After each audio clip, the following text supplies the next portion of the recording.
Барон оказался в приюте после того, как команда волонтеров обнаружила его в дачном поселке. Хотя кто кого нашел, вопрос открытый. Вообще волонтеры приехали, потому что получили сигнал о местонахождении другой собаки. Неожиданно на тропинку выскочил истощенный барон. Он пошел следом за сотрудниками волонтерской службы. Было очевидно, что граф ранее являлся домашней собакой. Уличные псы ведут себя совершенно иначе. Они остерегаются людей, а барон спокойно отправился вслед за ними, не опасаясь и не ожидая подвоха. Этот пес настороженно относился к другим животным в приюте, а людей он обожал и с удовольствием шел на контакт.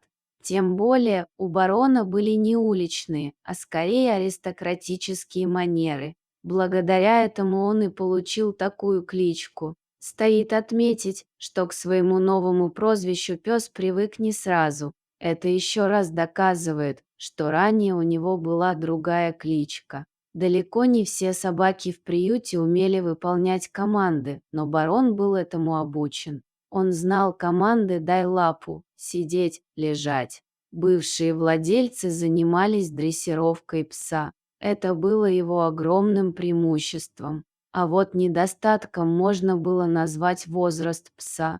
Барон находился уже в почтенном возрасте. Для таких собак гораздо труднее найти хозяев, чем для молодежи. Тем не менее барону снова повезло. Однако это можно назвать не везением, а умением собаки устраивать свою жизнь собственными руками, точнее сказать лапами. Эта женщина, которая посетила приют, словно была предназначена именно для барона. Она была уже не молода, но внешний вид не позволял назвать ее бабушкой. Женщина напоминала настоящую леди. У нее, как и у барона, тоже присутствовали аристократические манеры. Эта посетительница обладала прекрасным вкусом. Она не старалась выглядеть моложе своих лет, но обеспечивала себе достойный уход. Дама назвалась Маргаритой Сергеевной. Она сказала, что ищет небольшого пса. Дело в том, что для здоровья доктор рекомендовал женщине пешие прогулки, а сама она никак себя заставить не может. Поэтому Маргарита Сергеевна решила взять собаку и гулять вместе с ней. Будет стимул, чтобы выходить на прогулку.